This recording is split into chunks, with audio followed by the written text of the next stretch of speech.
안녕하세요. 오늘의 데일리 뉴스레터에 오신 것을 환영합니다. 1. 위험한 위협. 2. FA50의 종합적인 능력. 3. 스쿼드 하늘 황제. 한번 진실을 알아봅시다. 요새 북한에 돈이 많이 남아도는 것 같습니다. 지난 몇 주 동안 비싼 미사일을 무승폭죽 쏘듯 허공에 흩뿌리고 있는데요. 북한은 1월 19일 현재까지 무려 4차례의 미사일 시험 발사를 강행했습니다. 북한이 이처럼 미사일로 자신들을 과시하는 것은 남조선에 대한 대결책동이며 이는 정당한 자기 방어라고 주장 중입니다. 하지만 이런 변명을 대한민국이 그냥 받아줄 리가 없습니다. 이러한 생각은 미국도 마찬가지인데요. 미국은 지난 12일 극초음속 미사일 부품을 조달한 북한민 6명을 특별지정 제재 대상 SDN에 포함시켰는데요. 이들은 중국과 러시아에서 철강 합금, 케블라선, 아라미드 섬유 등 극초음속 미사일 개발에 필요한 부품을 북한으로 밀반입한 혐의를 받고 있습니다. 이 때문에 중국이 북한을 지원한다는 주장에 힘이 실리고 있습니다. 특히 북한은 중국의 지원을 받아 한국을 위협하기 위해 포병과 미사일 전력 발전에 집중하고 있는데요. 그중 1만 문이 넘는 각종 포와 수천 발의 미사일이 대한민국을 겨냥하고 있는 상황입니다. 이에 따라 대한민국 역시 중국과 북한을 제압할 대응 경기를 강화해야 한다는 주장이 등장했습니다. 천무, K9 개량 등으로 포병 전력을 더욱 강화해야 할 뿐 아니라 공군의 근접 항공 지원, 전장 차단 능력을 확보하자는 것입니다. 특히 공군의 공대지 능력을 확장하는 것이 아주 중요하다고 말하는데요. 이처럼 노출된 적의 포병 전력을 신속하게 제압하는데 공군의 지상 지원만 한 것이 없다는 것입니다. 이에 따라 우리 공군의 공대지 작전 역량 향상을 위해 새로운 사업이 추진되고 있습니다. 그중 가장 주목할 만한 것은 FA50 개량 사업입니다. 우리 군은 최근 본격적으로 시작된 FA50 글록 10개량을 시작으로 강력한 공대지 능력을 확보할 계획입니다. 하지만 사업 성공을 위해 반드시 해결해야 할 문제가 있습니다. 바로 무장 통합인데요. 최근까지 미국은 FA50에 자국산 무장을 통합하는 것에 탐탁지 않았습니다. 사실 FA50은 F-16의 축소판이라 해도 과언이 아닐 정도로 미국의 F-16과 많이 닮아 있습니다. 만약 한국이 FA50의 새로운 무장이 통합된다면 F-16보다 뛰어난 가성비를 확보하기 때문에 당연히 자신들의 F-16이 만팔릴 것이라 생각한 것인데요. 때문에 그동안 무장 통합을 차일피일 미루며 난색을 보였습니다. 그래서 FA50은 우수한 기체 성능에도 불구하고 빈약한 무장만 사용할 수밖에 없는 상황인데요. 군 전문가들은 이 문제를 해결해야 FA50의 성능 개량이 가능할 것이라고 전합니다. 그런데 UAE가 FA50을 구매하겠다는 의사를 밝히면서 그동안 미뤄왔던 FA50 개량이 물꼬가 트였습니다.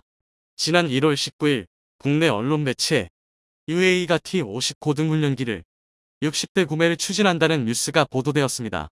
이번 거래가 성사된다면 얼마 전 사상 최고의 방산 수출 기록이라고 떠들썩했던 천궁 11의 4조 원을 넘는 역대 최대급 방산 수출액을 기록하게 됩니다.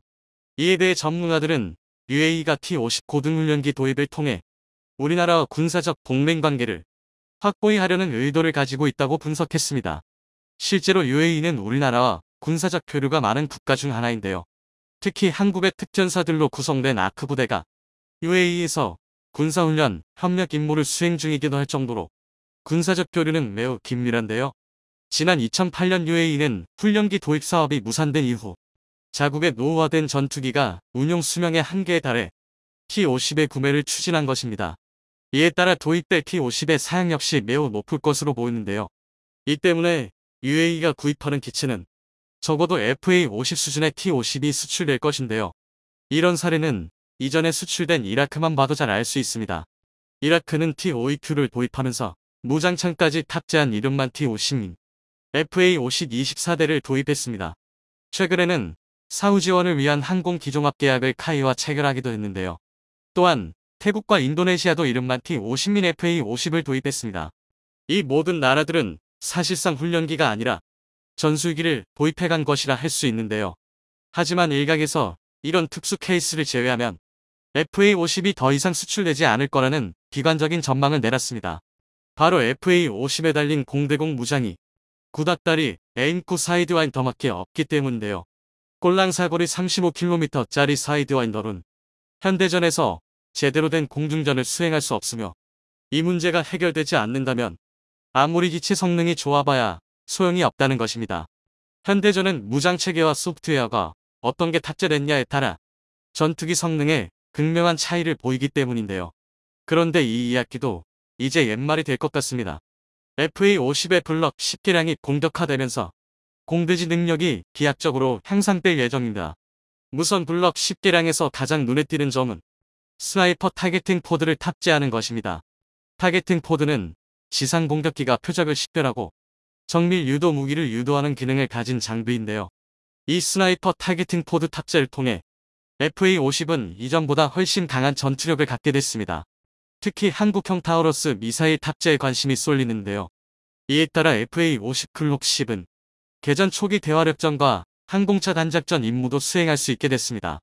캡 350 타우러스 미사일은 독일 합작 기업 타우러스 시스템즈에서 만든 미사일로 500km의 사거리를 갖는 세계 최정상급 공대지 미사일입니다.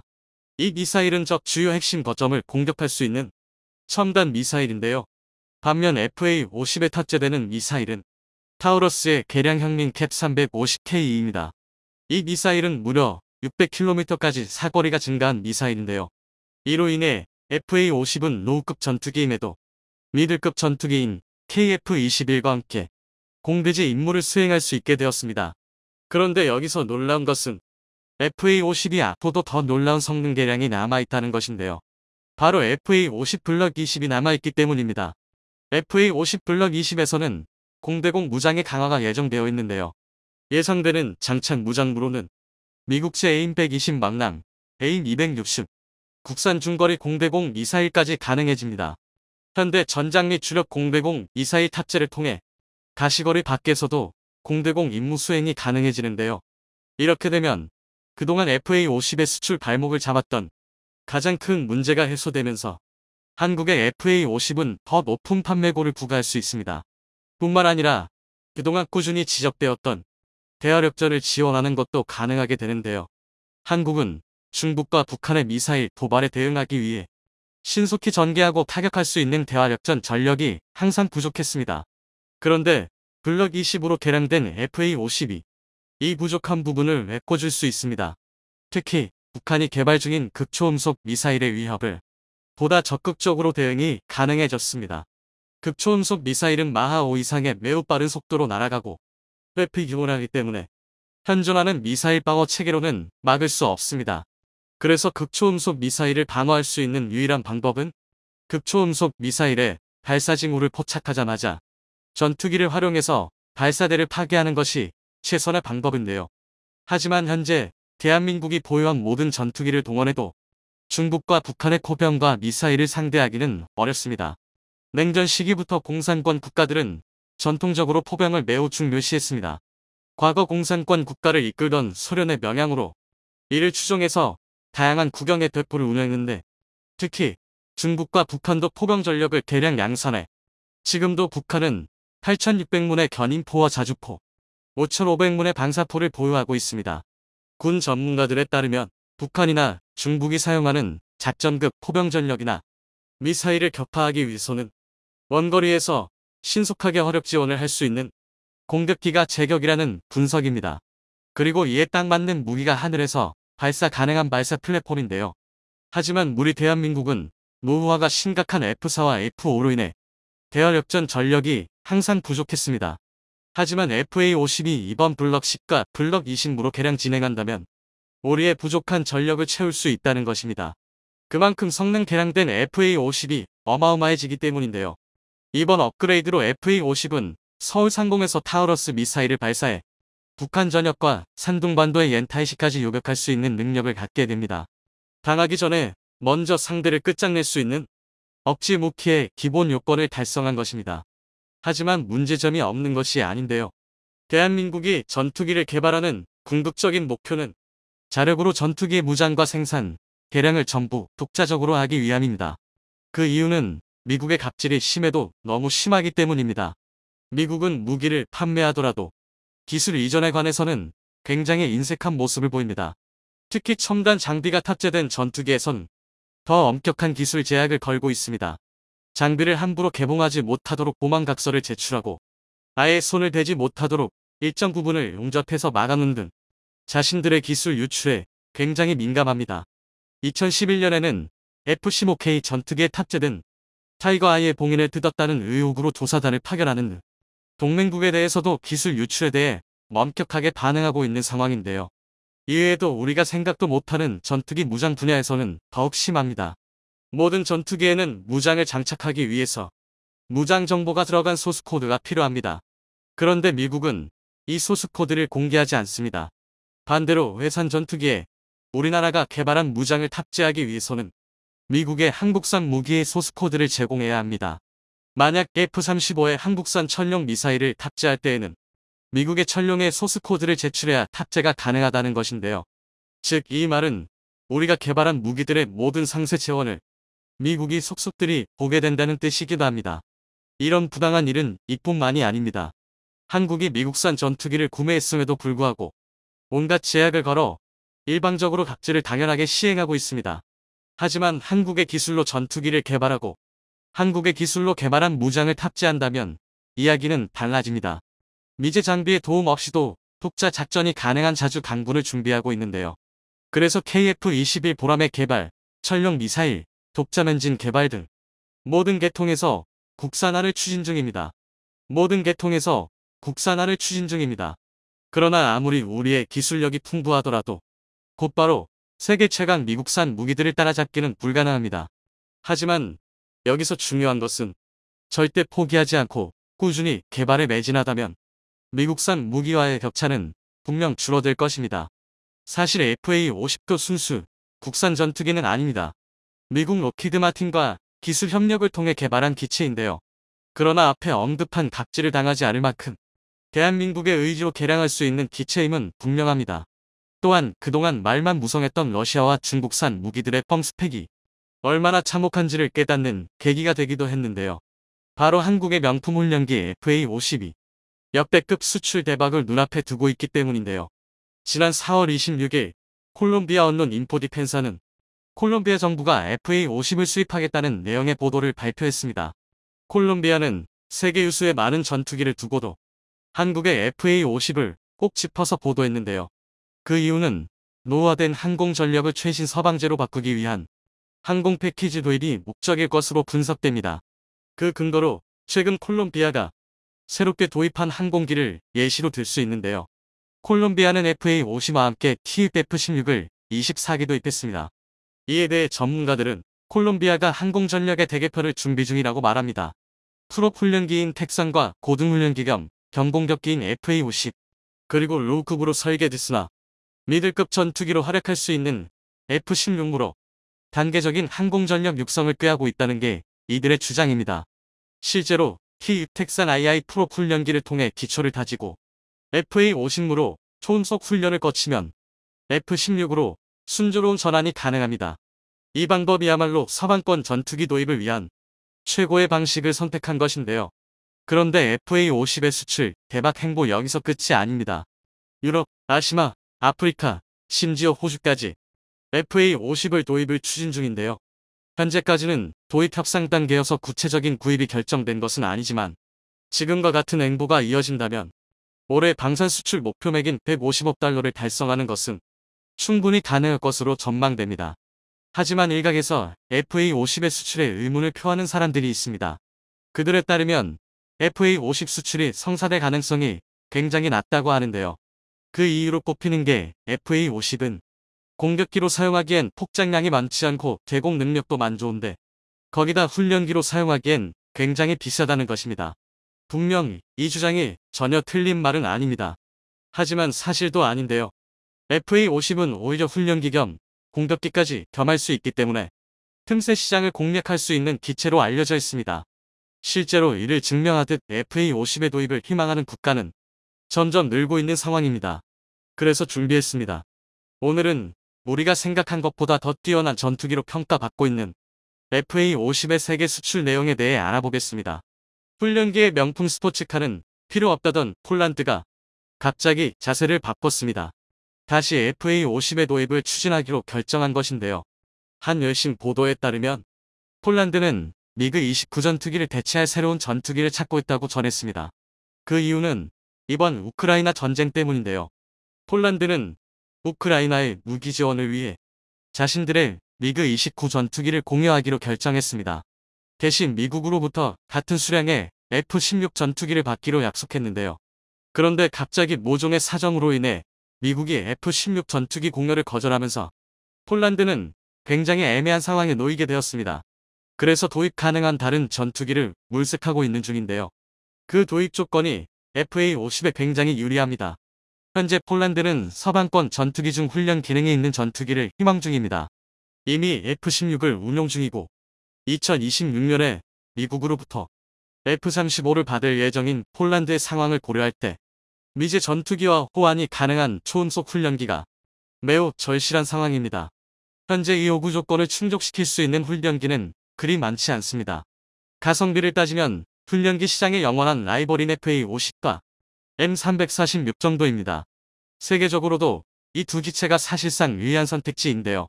폴란드의 일부 전문가들이 제이스민 39 그리펜 여러 선택지를 제시했지만 그리펜은 가격이 비싸고 훈련기로 쓰기엔 애매해 선정되지 않았습니다. 현재 알려진 바로는 높은 확률로 FA-50이 선정될 가능성이 높습니다. 폴란드에게 곧 도입될 F-35 전투기와 최적의 훈련 효율을 낼 수 있는 항공기가 바로 FA-50이기 때문입니다.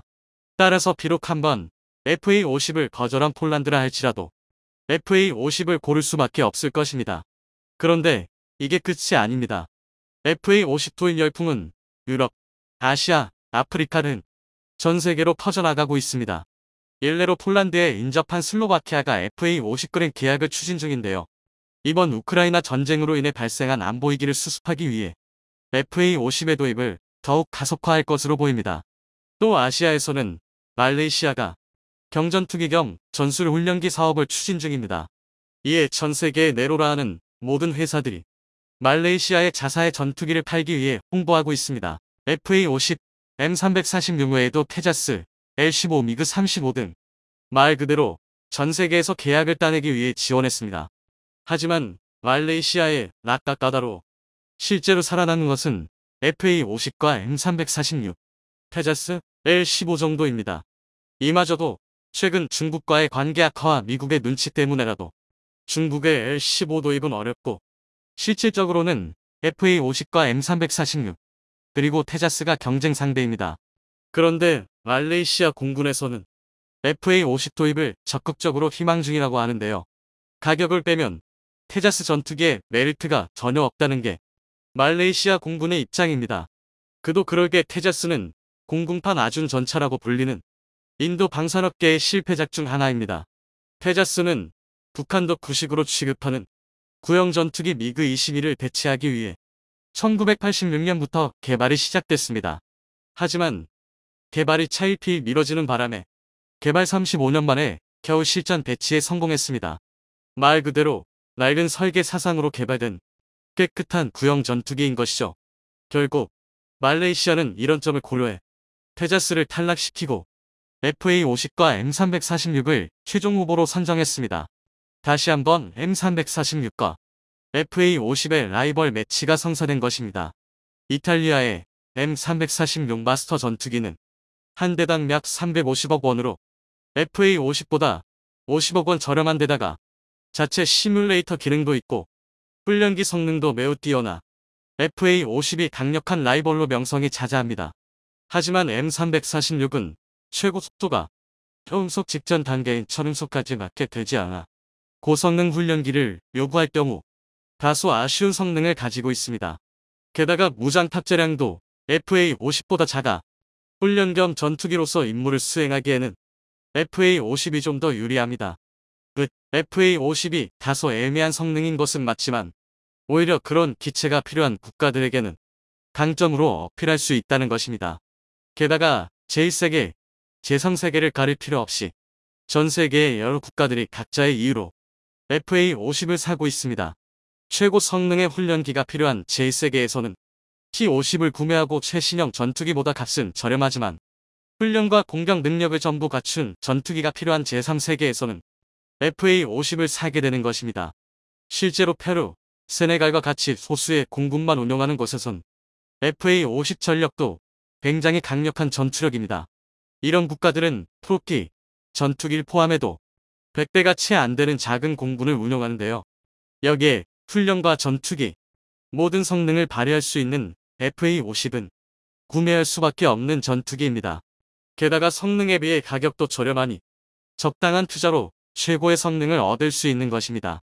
따라서 말레이시아 사업에서 FA-50이 최종 사업자로 선정될 가능성이 매우 높은데요. 이 소식이 알려지면서 최근 한국과 방산협력을 강화 중인 호주에서 T-50을 주의 깊게 보고 있습니다. 현재 호주는 노후화된 배 호크 훈련기를 대체하기 위해 에어 6000이 페이지 2 신형 전술기 사업을 추진 중입니다. 배 시스템즈는 퇴출을 방지하기 위해 노후 기체를 개수하자고 주장했지만 노후화가 심해 사실상 퇴출이 확정됐습니다. 그래서 현재 사업의 T-50, T-7, M346, 테자스의 경쟁이 진행 중입니다. 하지만 실질적으로 경쟁하고 있는 것은 T-50과 T-7인데요. 앞서 말씀드린 대로 테자스, M346의 경쟁력이 낮기 때문입니다. 먼저 T-50의 경우 무수한 성능과 신뢰성이 강점입니다. T-50은 현재까지 나온 훈련기 중 가장 최고 성능을 가진 데다 전술훈련, 가상접기 등 다양한 역할을 수행할 수 있습니다. 뿐만 아니라 훈련기 외에도 타-50 같은 전술훈련기나 FA-50 같은 경공격기로의 용도 전환이 가능합니다. 또한 실전 경험도 충분한데요. 최근 필리핀 공군이 FA-50으로 반군을 압도하면서 매우 좋은 평판을 얻고 있습니다. 심지어 이제는 전투기로서의 성능마저 더 좋아질 예정입니다. 그동안 애매한 전투기 성능으로 비판받던 주원인인 공대공 능력 부족이 블록 20개량을 통해 해결할 수 있다는 평가를 받고 있습니다. 심지어 블록 20에서 맘남 미사일을 장착하게 되면 FA-50도 BVR 능력이 추가되는데요. 그렇게 되면 경전투기인 FA-52, 북한이 최신형이라고 자랑하는 미그-29와 같은 구형 주력 전투기를 압도할 수 있게 됩니다. 이와 더불어 호환성도 높습니다. T-50 설계를 F-35 개발사인 로키드 마틴이 맡은 덕에 연계성이 뛰어납니다. 좀 더 정확히 말씀드리자면 로키드 마틴이 T-50 사업에 참여한 목적 자체가 F-35용으로 쓸 훈련기였을 정도입니다. 이 때문에 호환성 면에서도 T-50이 T-7을 압도하는 것입니다. 하지만 그렇다고 T-7을 무시할 수는 없습니다. NT-7을 만든 곳이 세계적인 항공 제작사이자 미국의 거대 방산업체인 보잉이기 때문입니다. 호주는 보잉을 굉장히 선호합니다. 무선 호주 공군이 운영하는 FA-18계열 항공기를 만든 회사가 보잉입니다. 또 호주가 최근 개발 중인 유캐브 사업에 보잉이 참여 중이기도 한데요. 따라서 호주 공군 입장에서는 당장 쓸 훈련기를 고르려면 아무래도 T-50보다 T-7을 고를 가능성이 높습니다. 하지만 그렇다고 보잉과 T-7이 완전히 유리한 것도 아닙니다. T-7의 가장 큰 문제점은 아직 개발 중인 기체라는 것입니다. 현재 T-7은 개발 완료 기한을 달성하지 못했으며 이로 인해 개발비가 늘어나면서 T-50보다 저렴하게 제시한 양산 단가를 맞추지 못하고 있습니다. 그런 주제의 성능 개선에도 큰 진전이 없는 상황인데요. 고바등각에서 날개가 흔들리는 윙락 현상 등 여러 문제를 겪고 있습니다. 그리고 당면한 말이지만 운용 실적이 없습니다. 개발 중인 기체이다 보니 훈련기로 수십 년간 사용되었으며 실전 경험까지 갖춘 T-50에 비해 신뢰성이 크게 떨어집니다. 아무리 호주가 보잉을 좋아하더라도 무작정 T-7을 고를 수 없는 상황이란 것이죠. 따라서 만약 T-7의 개발이 계속해서 지연된다면 한국의 T-50이 호주 공군의 차기 훈련기가 될 수밖에 없는 상황입니다. 지금까지 FA-50이 수출될 가능성이 높은 세계 각국의 상황에 대해 알아봤는데요. 훈련과 전투가 모두 가능한 최고의 가성비 전투기는 사실상 세계에서 FA-50이 유일합니다. 세계 최강 전투기 F-35A가 대한민국에 20대 더 투입됩니다. 지난 6월 방위사업추진위원회에서 하위급 전투기의 외산 도입이 사실상 확정됐습니다. 하위급 전력 120대를 맞추기 위해 20대의 F-35A를 더 도입하려는 것인데요. 이에 중국이 발작하고 일본이 긴장 중입니다. 전술기임에도 불구하고 전략 레벨까지 영향을 끼칠 수 있는 전투기가 바로 F-35이기 때문인데요. 하지만 이렇게 대단한 F-35라 할지라도 만능은 아닙니다. 전문가들은 F-35만으로 중, 이를 확실히 견제할 수 없다고 말합니다. F-35, 60대로는 양측에게 위협만 될 뿐이며 대한민국이 단독으로 전쟁을 입지할 정도의 능력이 되지 않는다는 것인데요. 그렇다면 대한민국이 어떻게 해야 틈만 나면 한국을 무시하는 두 국가의 콧대를 확실하게 누를 수 있는 것일까요? 이에 대해 전문가들은 KF-21이 계획대로 양산되고 양산과 동시에 블록 3 사업이 진행된다면 동북아시아의 판을 뒤집을 수 있다고 말합니다. KF-21 보람의 초도 양산분 120대와 함께 KF-21 블록 3의 준 하이급 국산 전투기 120대가 더해지면 중국 공군의 움직임을 막고 일본 공군을 압도할 수 있게 된다는 것인데요. 그런데 일각에서는 이런 숫자 노래를 할 시간에 한시라도 빨리 노후국 전력을 손봐야 한다고 주장 중입니다. 바로 F-5 문제를 이야기하는 것입니다. 이는 정말 시급한 문제입니다. 우리가 KF-21의 개발과 F-35A를 도입하는 것에만 시선이 쓸려서 그렇지 지금 대한민국의 로우급 전투기의 전력이 굉장히 위태롭습니다. 지난 1월 11일 F-5 전투기가 추락한 이후로 많은 이들이 고물 전투기 F-5를 서둘러 퇴역시켜야 한다고 주장하는데요. 이 때문에 2030년 퇴역 예정이던 F-5의 조기 퇴역이 결정됐습니다. 그런데 문제가 있습니다. 이제야 사업이 시작된 F-35A 20대로는 줄어드는 우리의 공군 전력을 메울 수 없기 때문입니다. 그래서 FA-50 20대 추가 도입에 대한 논의가 나오고 있는 것인데요. 그러나 일각에서는 FA-50을 지금 사양으로 도입한다면 그저 새 F-5를 받는 것과 다를 바 없다고 비판 중입니다.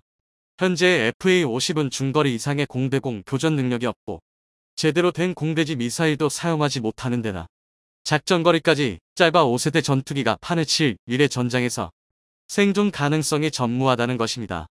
이 때문에 현재 우리 군과 방산업계는 FA-50을 완전한 4.5세대급 경전폭기로 개량할 준비를 갖췄습니다. 군의 소요가 결정되면 그동안 노후화가 진행된 우리 공군의 FA-50에 대한 중간 성능 개량 MLU를 진행하고 우리 공군의 FA-50에 대한 중간 성능 개량 MLU를 진행하고 특히 레이더, 전자전체계, 추가 무장, 항속거리가 대대적으로 개량됩니다.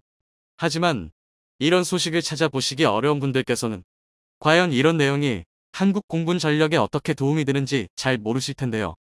오늘은 대한민국 공군이 야심차게 기획 중인 여러 차세대 사업들에 대해 알아보겠습니다. 서울이 워싱턴에 집중하면서 한국과 중국의 갭이 커지고 있다.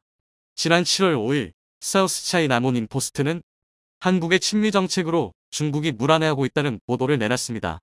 안 그래도 미국 때문에 불안해 죽겠는데 비교적 중립적이던 한국까지 미국에 기우는 듯하니 이런 상황이 아주 끔찍하다는 것인데요. 그런데 이상합니다. 익히 알려졌다시피 중국은 최근 수년간 미국은 물론 우리 대한민국에게 연일 막말을 일삼았습니다. 이에 대해 많은 이들이 미국을 제칠 수 있다는 자신감을 가진 중국이 본격적으로 이빨을 드러냈다고 할 정도였는데요. 그런데 한국이 미국에 붙을까 불안하다는 게 대체 무슨 말일까요? 이를 이해하기 위해서는 2020년에 일어날 뻔했던 미중 전쟁에 대해 알아봐야 합니다. 미국이 중국을 공격하기 전에 선제 기습을 개시해야 한다. 지난 2020년 10월 중국의 제-20 스텔스 전투기와 미국의 F-35 전투기가 동중국해에서 맞붙었습니다. 상호 간의 충돌은 없었으나 여러 차례 위협 비행이 이뤄졌는데요. 그로부터 얼마 지나지 않아 중국 공군이 대대적인 대만 침공을 준비했습니다. 조기 영보기와 전폭기로 이뤄진 대편대가 연일 대만의 방공 식별구역을 침투했고 미 태평양 함대와 중국의 함대가 힘겨루기에 나섰습니다. 이 때문에 코로나로 위기에 빠진 중국이 내부의 난국을 해결하기 위해 외부로 터뜨리려고 전쟁을 선택했다는 대만 침공설이 퍼졌습니다. 그런데 놀랍게도 사망은 정반대였습니다. 당시 중국은 미국의 침략을 겁내고 있었습니다. 임기 말에 다다른 트럼프 대통령이 미군 지휘부에 중국 공격을 명령했다는 정보를 여러 첩보망을 통해 듣고 겁에 질린 채 어차피 미국과 싸워야 한다면 오키나와와 대만은 먹고 시작해야 그나마 승기가 있다고 생각해 대규모 군사행동을 개시했다는 것입니다.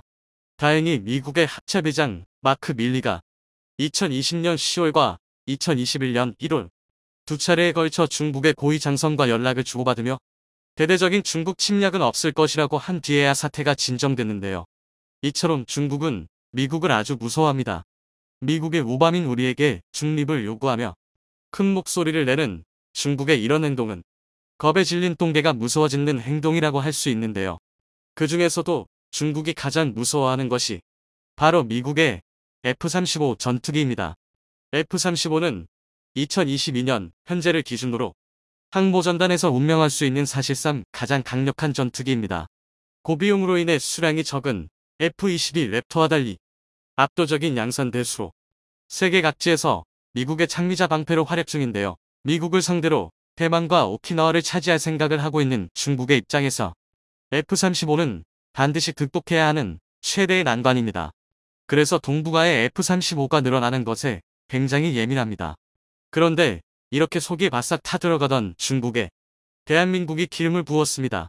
지난 3월 우리 군이 계속되는 북한의 도발에 경고를 보낸다며 보유 중인 F-35A를 총동원한 엘리펀트 워크 훈련을 공개한 것입니다. 이 소식에 중국 정부는 뒤집혔습니다.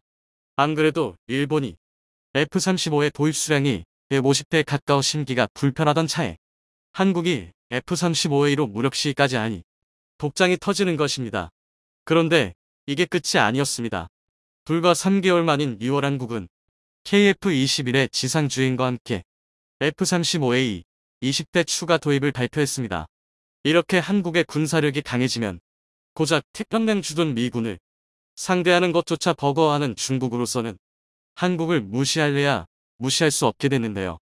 이 때문에 최근 중국 정부가 한국에 너무 미국과 붙지 말고 우리와 친하게 지내달라는 볼멘 소리를 하는 것입니다. 이제는 무력으로 한국을 짓밟을 수 없으니 어르고 달래며 설득하려고 하는 것인데요. 그런데 급속히 팽창하는 한국의 공군력에 신경 쓰고 있는 나라는 중국만이 아닙니다. 일본도 마찬가지입니다. 현재 일본은 F-35 도입에 막대한 예산을 사용했습니다. 큰 개량 없이 사용 중이던 F-15J를 전량 퇴역시키고 그 자리를 매월 F-35A 105대와 이즘 5급 경항모에 탑재할 F-35B 42대를 포함해 무려 147대를 도입할 예정인데요. 이는 미국 다음에 해당하는 어마어마한 규모입니다. 수백 대의 J-20과 FC-31을 생산해 오키나와를 점령할 생각을 하는 중국을 힘으로 찍어누기 위해 이렇게 큰 투자를 한 것인데요. 이 때문에 일본의 여러 군사 전문가들은 일본 공군이 40대의 F-35A를 가진 한국 공군을 상대로 계속 우위를 점할 것이라 확신했습니다. 그런데 변수가 생겼습니다. 바로 한국의 F-35 추가 도입과 KF-21의 순조로운 진행 때문입니다. 현재 대한민국은 F-35A 20대 추가 도입에 더해 항모용으로 쓸 F-35B 20대 도입을 검토 중입니다. 다 합치면 한국의 F-35 보유량은 총 80대에 달하는데요. 이는 한국이 세계 6위의 F-35 보유국이 된다는 의미이며 동시에 14에 가깝던 한일의 F-35 보유비와 11.8 정도까지 떨어진다는 것입니다. 일본이 겸학할 것은 또 있습니다. 최고 성능의 4.5세대기 KF-21 보라매가 무려 120대나 추가되는 것인데요. KF-21의 도입은 일본군이 보유한 F-2나 F-15로는 맞상대가 불가능할 정도로 우수한 준하위급 전투기입니다. 사실 KF-21은 F-5나 K-16을 대체하기 위해 개발됐지만 현재 알려진 사양으로만 따져도 지구상 최강의 4.5세대기로 나올 게 분명합니다. 게다가 만약 한국이 KF-21을 5세대 스텔스기로 개조하는 블록 3 사업에 성공한다면 한국은 5세대기 보유량이 200대가 넘어가게 됩니다. 심지어 인리 수출이나 다른 수출 사업이 성공해 KF-21의 양산 대수가 늘어날 경우 총 보유량이 더 늘어날 가능성도 충분합니다. 이렇게 되면 우리 공군은 수적으로나 질적으로나 일본을 압도하게 됩니다. 이는 일본에 굉장히 수치스러우면서 동시에 공포스러운 이야기입니다. 육군의 발전을 사실상 포기한 채 해군력과 공군력에 몰두한 일본의 항공자위대가 육해공을 고르게 발전시킨 한국 공군에게 대등하거나 밀린다는 뜻이기 때문인데요. 그래서 현재 일본이 한국에 밀리지 않기 위해 차기 전투기 F-3 사업에 열을 내고 있는 것입니다. 최근에는 항상 독자 개발을 해치던 자존심조차 접고 영국의 6세대기 템페스트와 사업을 합칠 것이라는 이야기까지 나오고 있습니다. 중국을 상대로 해군력에서 밀리는 판에 한국 공군에게까지 밀릴 수 없다는 절박함이 드러난 것입니다. 이런 상황은 일본에게 굉장히 치욕스러운 일입니다. 거의 모든 국방비를 해 공군에게 몰빵하는데도 한국에게 밀린다는 뜻이기 때문입니다. 그런데 일각에서는 한국의 F-35 도입도 좋지만 그보다 더 시급한 과제를 해결해야 한다고 말합니다. 이 문제가 해결되지 않으면 한국 공군에 아무리 많은 F-35가 있다고 하더라도 소용이 없다고 하는데요. 그것은 바로 로우급 전력의 교체 문제입니다. 현재 대한민국은 전투기를 세 종류로 나눠 운용 중입니다. 스텔스 능력으로 적 방공망을 제압하거나 제공권을 장악하는 F-35A와 강력한 폭장량으로 장거리 공대지 미사일을 쏟아내는 F-15K로 구성된 하이급 전력 98대, 제공권을 유지하고 공군이 수행하는 대부분의 임무에 참가하는 다목적기로 사용되는 F-16PB와 KF-16으로 구성된 미들급 전력 167대, 고성능 전투기가 필요 없는 근접 항공 지원이나 초기에 사용되는 고물 F-4와 F-127대와 60대의 FA-50으로 구성된 로급 187대 등 453대로 현재 우리 하늘을 지키는 중인데요. 이 중 127개의 F-4, F-5가 2024년까지 퇴역합니다. 원래는 2030년까지 점진적으로 퇴역할 예정이었으나 1월 11일 심소령이 순직한 미후 조기 퇴역이 결정된 것입니다. 이를 대체하기 위해 2020년대 중반부터 2032년까지 F-35계열 40기와 KF-21 보람에 120기가 추가될 계획입니다. 로우급을 크게 줄이고 하이급과 미들급의 수량을 대폭 늘린 것인데요. 큰 틀에서 보면 우리 공군의 전술기 보유량과 전투력이 크게 늘어나는 경사스러운 일입니다. 그런데 이렇게 전력을 편성하자 문제가 생겼습니다. 공군이 보유한 로우급 전투기들 2020년대 중반까지 전부 퇴역시켜야 하는데 그 빈자리를 메울 새 전투기들이 2020년대 중반 이후에야 도입이 가능해 수년 동안 전력 공백이 불가피하게 된 것입니다. 이로 인해 구식 전투기로 수행할 수 있는 단순 초계 임무에 고성능 전투기가 투입되면서 유지비가 폭등할 수 있다는 우려가 나왔는데요. 그래서 이에 대한 대응법으로 FA-50 20대의 긴급 도입이 군에서 논의됐습니다. 마침 FA-50에서 데이터 링크만 빠진 전술훈련기 타-50 20대의 도입을 위해 생산 라인이 가동 중이었으니 긴급 도입을 추진하면 2020년대 중반까지 무리 없이 FA-50 20대를 추가 도입해 당장 부족한 로우급 전력을 메울 수 있다는 것입니다. 지난 2020년 10월 15일 육해공 삼군본부가 위치한 충남 계룡대에서 열린 국감에서 충격적인 사실이 밝혀졌습니다. 최근 5년간 우리 공군의 주력인 4.5세대 전투기 F-15K와 KF-16이 심각한 부품 부족으로 작전을 할 수 없었다는 것이 공개된 것인데요. 당시 공개된 자료에 따르면 2016년부터 2020년 10월까지 수리 부속 부족으로 인해 비행 불가 진호수와 특정 임무 불가 건수는 F-15K가 614건, F-16이 무려 1750건에 달했습니다. 그러니까 부속 부품 부족으로 우리 군의 전투기가 비행하지 못하거나 특정 임무를 할 수 없는 반쪽 상태로 비행을 한 사례가 5년간 무려 2364건에 달한다는 이야기입니다. 이뿐만 아니라 더 충격적인 사실도 밝혀졌는데요. 바로 이 끔찍한 수치조차 이전에 비해 개선된 수치라는 것입니다. 사실 이 문제는 2017년 10월에 있었던 국감에서 지적되며 난리가 났던 문제입니다. 그도 그럴 게 2017년 한 해 동안 F-16 전투기에서 특정 임무를 수행할 수 없는 F-노즈가 무려 385건이나 발생했습니다. 하지만 2018년에는 267건, 2019년에는 127건으로 발생 횟수가 격감했는데요. 국감에서 논란이 된 다음 해인 2018년부터 공군의 부속 공급을 위한 예산이 충분히 배정된 덕에 비행불가 사례가 급감한 것입니다. 이는 국회가 제 역할을 한 좋은 사례라 할 수 있습니다. 심지어 2017년에는 보수 정당의 의원이 문제를 제기했고 2020년에는 진보 의원이 문제를 제기하면서 진정한 여야의 어떤 것인지 보여주는 좋은 사례라 할 수 있는데요. 하지만 전문가들은 이런 문제도 임기응변에 불과하다고 말합니다. 그 이유는 어찌 보면 당연합니다. 바로 전투기 구식화에 따른 부속 부족은 아무리 노력해도 해결할 수 없는 문제라는 것이죠. 전투기가 운용되는 수십 년 동안 전투기에 탑재된 수만 가지의 부품을 생산하는 기업들이 폐업하거나 혹은 기존에 생산하는 부품을 단종시키는 일이 비일비재하기 때문에 아무리 노력한들 우리가 외상 무기를 사용하는 이상 전투기뿐만 아니라 모든 외산 무기의 가동률이 떨어지는 것을 피할 방법이 없다는 것입니다. 이 때문에 국내 방산업체들을 중심으로 해법이 등장했는데요. 주요 항전 장비를 자국산으로 교체한 이스라엘처럼 우리 역시 자체 개발한 장비들로 F-15K와 KF-16을 개조하면 가동률을 크게 끌어올릴 수 있다는 것입니다. 그런데 전제 조건이 있습니다. 이렇게 대대적인 사업을 하기 위해서는 적절한 기반 기술이 있어야 함은 물론 양산 단가를 낮출 수 있도록 최대한 많은 항공기를 동시에 개량해야 한다는 것입니다. 사실 이런 기술과 방법은 이전부터 한국 기업을 충분히 활용할 수 있는 방법이었습니다. 그런데 우리가 보유한 하이 미들급 전투기 200대로는 그 수량이 부족해 사용할 수 없었습니다. 즉 규모의 경제가 달성되지 않았기 때문입니다. 그런데 이런 판이 바뀌었습니다. 바로 한국이 생산할 수 있는 전투기 FA-50과 KF-21 보라매가 등장했기 때문입니다.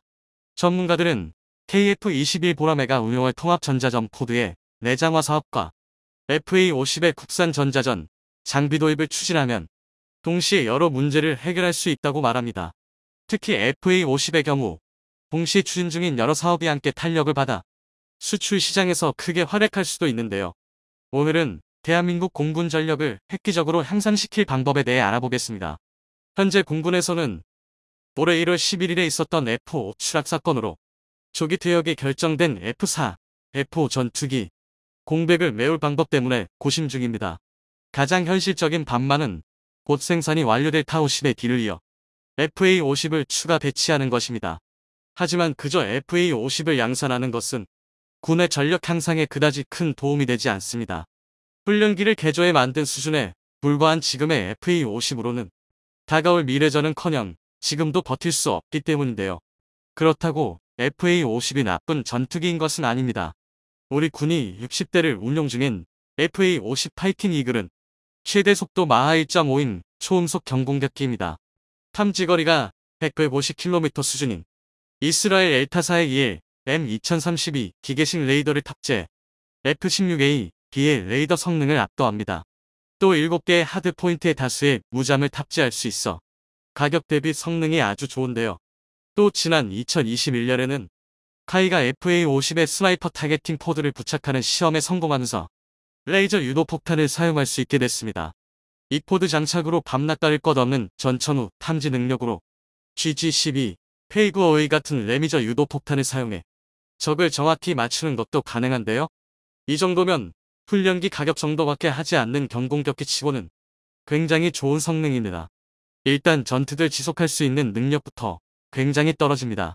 초음속이기는 하지만 연료 탱크의 크기가 작아 전투행 동반경이 440km 밖에 되지 않습니다. 그만큼 공격 임무를 수행할 수 있는 영역이 제대로 된 전조기보다 좁은 게 사실입니다.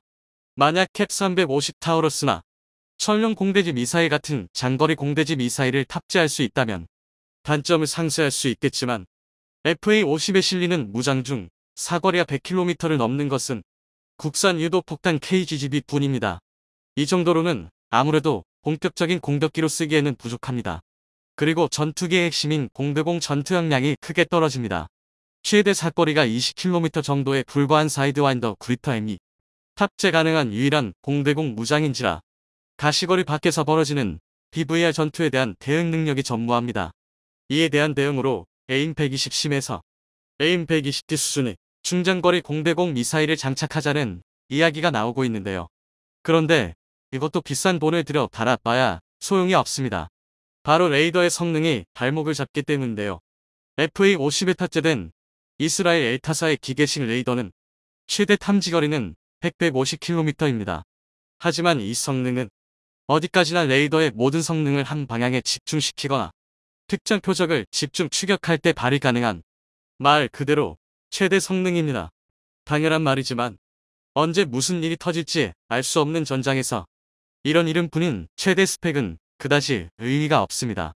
문제는 이것만이 아닙니다. 수준이 떨어지는 항전 장비 역시 문제입니다. 최근 개발되는 전투기들은 전자전기가 아니더라도 기본적으로 전자전장비가 탈재됩니다. 적의 레이더 유도 미사일을 교란하거나 적의 재밍에 대항하기 위해서 강력하지 않더라도 전자전 장비를 갖춰야 할 필요가 있기 때문입니다. 그런데 FA50에는 이조차 제대로 갖춰져 있지 않습니다. 한마디로 FA50을 기존 스펙으로 생산한다면 급한 불을 끄는 것 이상의 효과를 기대하기 어렵다는 것이죠. 물론 그렇다고 방법이 없는 것은 아닙니다. FA50 개발 이후 10여 년간 꾸준히 발전한 우리의 방산 역량이라면 이 모든 문제를 완벽하게 해결할 수 있습니다. 먼저 부족한 전자전 장비는 지난 1970년대부터 관련 산업 및 군부대의 육성이 시작됐으며 그 결과 6회공에 걸쳐 다양한 전자전 장비가 제작됐습니다. 이를 대표하는 것이 LIG 넥스1의 3대 전자전 장비인데요. 현재 LIG 넥스1은 F-16에 탑재되는 전자전 장비를 국산화한 엘크200K와 함성용 전자전 장비 SLQ200K 소나타, 그리고 차량에 탑재하는 자상형 전자전 장비 CLQ200K를 개발해 군에 배치했습니다. 특히 지상형인 CLQ200K의 경우 체계 개발에서 초보 양산까지 무려 12년이나 걸렸을 정도로 많은 노력이 투자됐는데요. 이렇게 획득한 기술을 바탕으로 KF-21 보라매에 내장된 EW 슈트를 자체 개발하는 쾌거를 달성했습니다. 따라서 KF-21 보라매 개발에서 획득한 노하우를 바탕으로 FA-50에 쓸 전자전 호드나 내장 체계를 만드는 것은 현재로서도 충분히 가능한 일이라는 것입니다. 또 있습니다. 곧 양산될 KF-21과 FA-50 개량 사업과 동시에 외산 전투기, 항전 장비의 국산화를 추진한다면 그동안 우리가 하지 못했던 규모의 경제를 통해 저렴한 예산으로 전투기를 개량하면서 우리 공군 전투기의 가동률을 끌어올릴 수 있습니다. 현재 F-15K맨은 엘크 135m, 그리고 KF-16맨은 개량 사업으로 적용된 엘크 165가 탑재되어 있습니다. 미군이 철저하게 기밀을 유지하는 전자전 관련 부품이다 보니 수급이 굉장히 어려운 상황입니다. 그래서 문제가 많았던 게 사실입니다.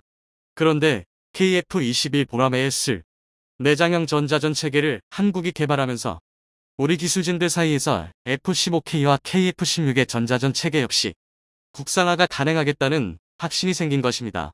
그리고 미사일과 레이더 역시 문제가 안 됩니다. 현재 한국은 미국이 AIM-120 암람과 신형 사이드와인더 미사일 AIM-9X를 FA-50에 통합해 주기 기대 중입니다.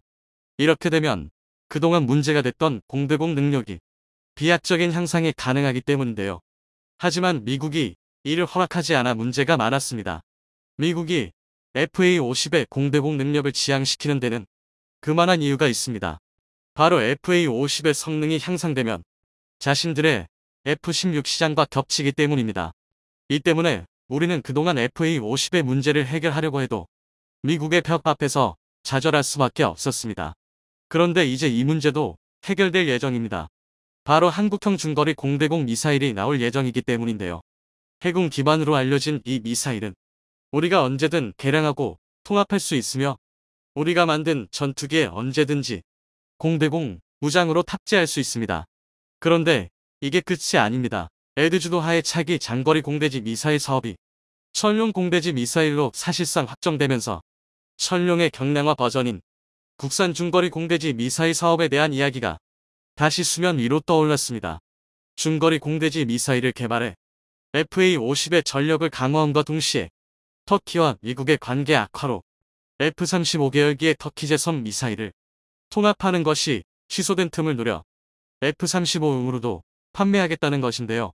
지금까지 알려진 천룡의 개발도를 보면 수면 내가시적인 성과를 보일 수 있을 것입니다. 즐거운 소식은 또 있습니다. 가장 문제시됐던 레이더는 더 쉬워졌습니다.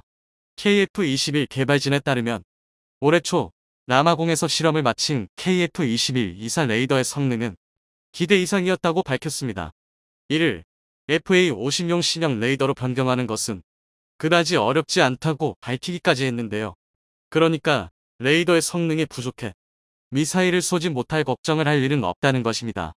심지어 체프 플레어 발사 장치 시 MDS의 수를 늘려 생존성을 높이는 방안도 연구 중인데요. 이 모든 계획이 완전히 성공한다면 FA-50은 미래전에서도 충분히 제 역할을 할 수 있는 4.5세대 극경전폭기가 되는 것입니다. 심지어 시장성도 좋습니다. 현재 군이 보유 중인 60대의 FA-50의 노후화를 개선하기 위한 중간 성능 개량 사업이 머지않았고 폴란드, 말레이시아, 인니, 필리핀 등 여러 수출 사업이 진행 중이므로 개발 성공 후 해당 시장에서 우리를 견제할 경전폭기가 사실상 전무합니다. 그런데 이렇게 다양한 개량을 하다 보면 필연적으로 중량이 늘어날 텐데요. 안 그래도 작전 반경이 짧은 FA-50의 활동 반경이 더 줄어들 수 있습니다. 이 때문에 현재 개발사 측에서는 복장이던 기존 FA-50 후방석에 보조 연료 탱크를 달거나 꼬리 날개 앞에 위치한 동체 후방에 추가적인 연료 탱크를 삽입하는 방법을 연구 중입니다. 또 공중급유가 가능하도록 별도의 급유 장치를 설치할 계획인데요. 이렇게 되면 그동안 FA-50의 단점으로 지적됐던 모든 것들이 해결되는 것이나 마찬가지입니다. 다행히 이 모든 개발이 순항 중입니다. 그러므로 KF-21 생산에 앞서 소수의 FA-50 기본형을 20대 정도 도입해 급한 불을 끈 뒤 KF-21의 생산과 함께 FA-50 개량과 외산 전투기의 항전 장비를 함께 국산화하면 2030년대까지 한국 공군의 모든 전력을 4.5세대 급으로 탈바꿈시킬 수 있습니다. 이 모든 사업이 완료되면 대한민국은 4.5세대 이상으로만 구성된 전술기 500대를 보유함과 동시에 중국과 일본을 압도하는 공군 전력을 확보하게 되는 것입니다. 놀랍다. 나였더라도 한국 무기를 선택했겠다. 한독일 장교가 한국 무기를 보며 경탄을 참지 못했습니다. 미국 방산 전시회에 전시된 한국 무기들이 각국 군 관계자들의 찬사를 받았습니다.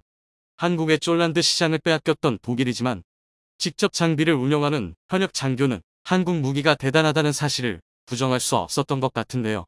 한국의 독주에 미국에서 한국을 붙잡기 위해 숨겨왔던 비밀병기를 공개하고 나섰다고 합니다. 미국에서 들려온 소식에 일본에서 마저 K방산의 위용을 인정하고 말았다는데 어떻게 된 일인지 자세히 알아보도록 하겠습니다. 10일부터 12일까지 미국 워싱턴에서 열린 지상군 방산 전시회 오저 2022에 하나 디펜스가 참가해 K9 자주포와 K10 탄약군 반장 갑차의 실물 장비를 선보았습니다. 오전은 매년 미국과 독일, 영국 등 800여 개의 주요 방산업체가 참가하는 세계 최대 규모의 지상군 분야 방산 전시회로 세계 유수의 방산업체들의 첨단 무기들 사이에서 한국 무기들 역시 뜨거운 관심을 받았습니다. 러시아의 우크라이나 침공 이후 전 세계적인 군비 증강 열풍이 불고 있는 가운데 각국 방산업체들이 치열한 수출 경쟁을 벌이고 있습니다. 이 같은 방산 전시회는 방산기업 간의 소리 없는 전쟁터이기도 합니다. 수많은 전시관 중에서 한국의 첨단 기갑 차량들이 전시된 하나 디펜스 전시관에 외국군 관계자들의 발길이 끊이질 않았다고 하는데요. 전시관을 찾은 한 독일 장교가 한국의 K9 자주포와 K10을 통한 완전 자동화 장전 시스템에 감탄했다고 전해졌습니다. 독일 장교는 K10 탄약군 반장갑차를 가리키며 하나 디펜스 관계자에게 얼마나 자동화된 것인가라고 물었다고 합니다. 하나 디펜스 관계자가 K9 자주포와 연결하기만 하면 자동으로 탄약을 재장전할 수 있다고 답변하자 사람의 힘이 전혀 필요하지 않다는 말인가라고 다시 물었습니다.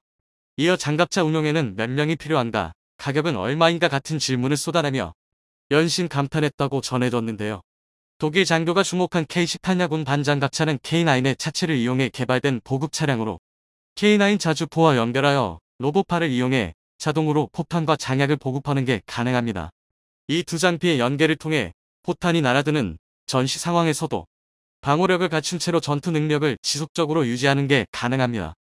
한국에서 개발한 세계 최초의 탄약 재보급 자동화 장비 체계이죠. 한국의 자주포 체계에 감탄하던 독일 장교는 쫄란드가 K9 자주포를 도입하기로 한 것을 알고 있느냐는 질문에 잘 알고 있다. 다른 나라의 비슷한 무기 체계에 비해 3분의 1 정도 비용으로 우수한 성능을 갖췄다니 놀랍다. 내가 폴란드 군이었더라도 K9을 도입했을 것이다 라고 긍정적으로 답변했습니다.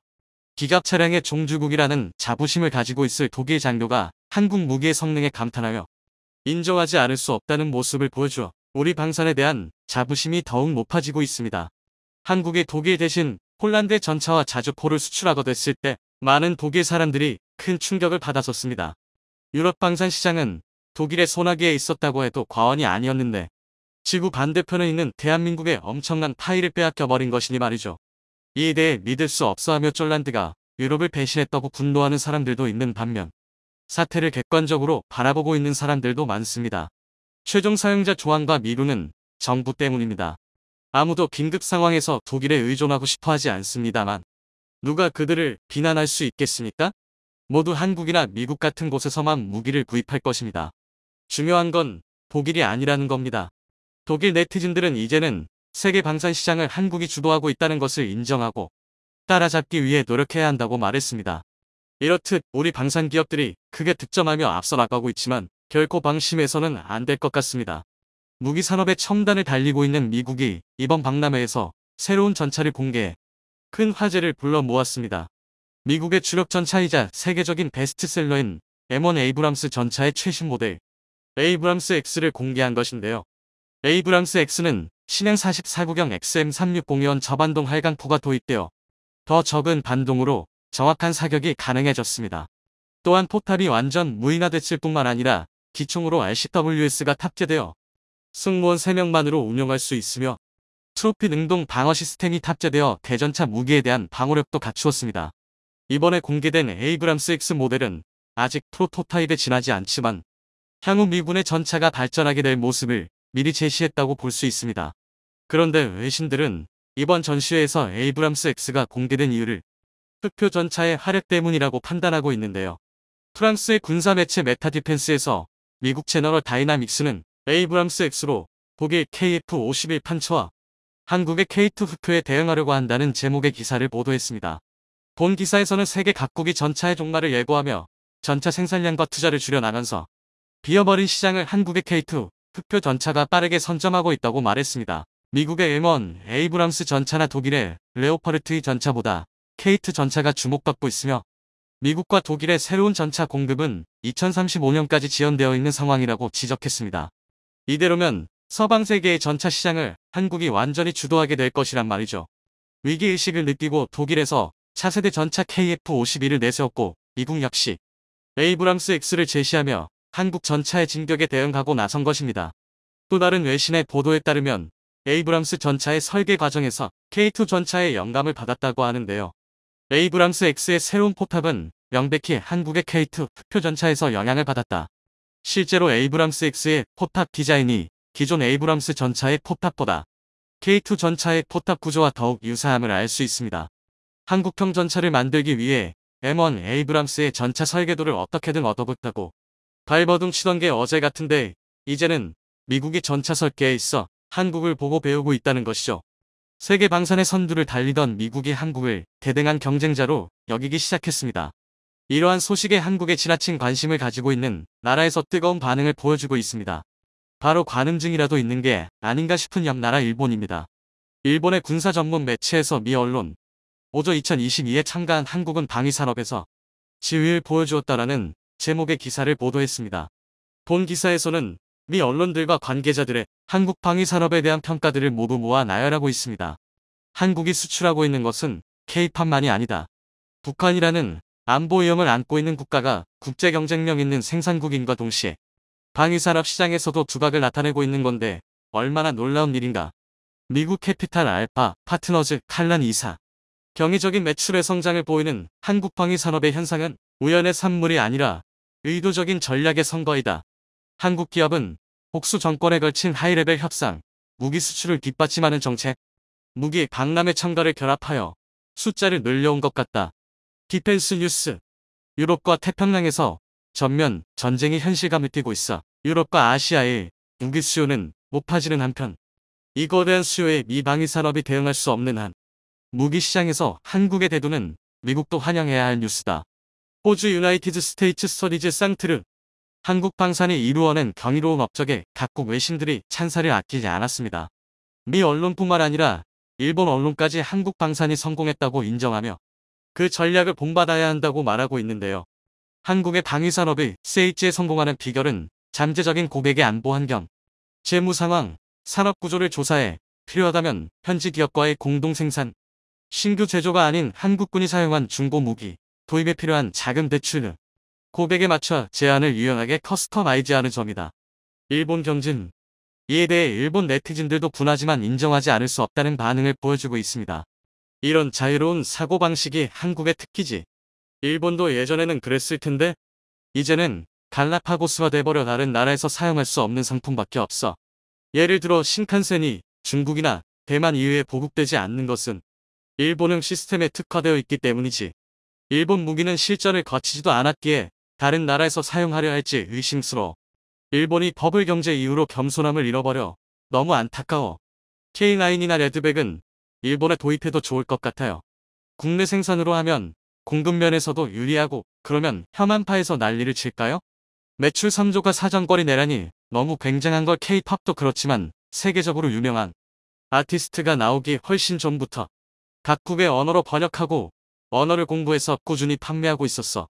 무기 수출도 우크라이나 사태로 약진한 것 같지만 아마 훨씬 전부터 결과를 내기 위해 여러 시행착오를 겪었겠지. 일본이 무기 수출에서 출발선에 설 때쯤이면 적어도 나는 환갑 정도일까. 그동안 한국 방산이 잘 나간다는 소식을 한국 언론들이 편파적으로 조작해는 거짓말이라고 믿고 있던 일본인들마저 해외 유수의 언론들을 통해 보도한 부정할 수 없는 사실의 입을 다물고 말았습니다. 현실을 직시하고 이제라도 노력해야 한다는 의견이 나오고 있지만 고착화된 일본 방산이 세계 시장에 진출하기란 사실상 불가능에 가까워 보이네요.